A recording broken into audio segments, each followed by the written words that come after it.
ఇప్పుడు మనముండే ఇల్లేమో సరిపోతలేదు, వచ్చిపోయే చుట్టాలేమో ఎక్కువైనరు. ఇక ఎన్ని దినాలని అట్లనే ఎల్లదీస్తాం? పాతిల్లును కూలగొట్టి ఉన్న జాగల్ని ఇంకింత పెద్దగా కట్టుకుంటాం, వాస్తు చూపించి ముగ్గు ఓపించుకుంటాం. ఒక పెద్ద హాలు, 4 అర్రలు, సపరేట్గా దేవునర్ర, ఇటు పక్కకేమో వంటిల్లు, ఇంటి ముంగట పాటాకు, బండ్లు పెట్టుకునేందుకు ఇంత జాగుండేటట్టు చూసుకుంటాం.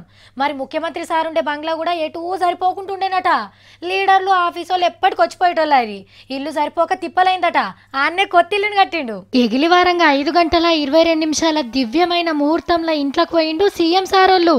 చిన్నజీయర్ సాముల వారు దగ్గరుండి గృహప్రవేశ కార్యాన్ని జరిపించిండ్రు. 9 ఎకరాల కట్టిన పెద్ద బంగ్లానాయే. కొబ్బరికాయలు కొట్టి పూజలు చేసుకుంటూ పోయిండ్రు. అంతా మంచి జరగాలని వాస్తు పూజ కూడా చేసిండ్రు ఇద్దరు ఆల్మొగలు. అటెంక ఇంట్లో హోమం కాల్చిండ్రు. కొత్త ఇంట్లోకి పోయిండ్రు కాబట్టి మేనమామకు బొట్టు పెట్టి బట్టలు పెట్టిండు అల్లుడు హరీష్ అన్న.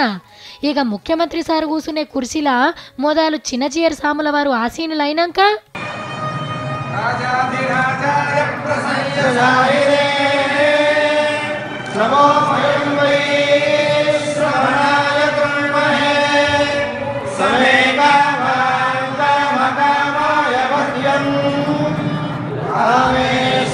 ఇట్లా కేసీఆర్ సార్కు దీవెనార్తలు పెట్టిండ్రు. ఈ కార్యం కంటే మొదలు తెల్లావుని తీసుకొచ్చి ఇల్లంతా తొక్కుడు చేపించిండ్రు. గవర్నర్ సారోళ్ళు, మంత్రులు, లీడర్లు చాలా మందే వచ్చిండ్రు. నిన్నటిదాకా కూడా ఇంట్లోనే ఉండే కానీ ఇల్లు చిన్నగా ఉన్నదని వచ్చేటోళ్ళు పోయేటోళ్ళు ఎక్కువైండ్రని కూలగొట్టి పెద్దగా కట్టించిండు. 38 కోట్లు ఖర్చు అయినాయట. క్యాంప్ ఆఫీస్ను ఇదివరసంది ప్రగతి భవన్ అని పిలవాలే. ఒక్కపారే 1000 మందిని కూసోబెట్టి మాట్లాడేటట్టు కట్టించిన పెద్ద హాలుకు జనహిత అని పేరు పెట్టిండ్రు.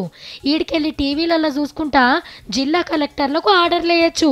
ఆఫీసర్లు లీడర్లతో మాట్లాడేందుకు సెపరేట్ ఆఫీసులుంటాయి. పేరుకు క్యాంప్ ఆఫీసే కానీ చిన్న సచివాలయమే అనుకోరాదుండ్రి.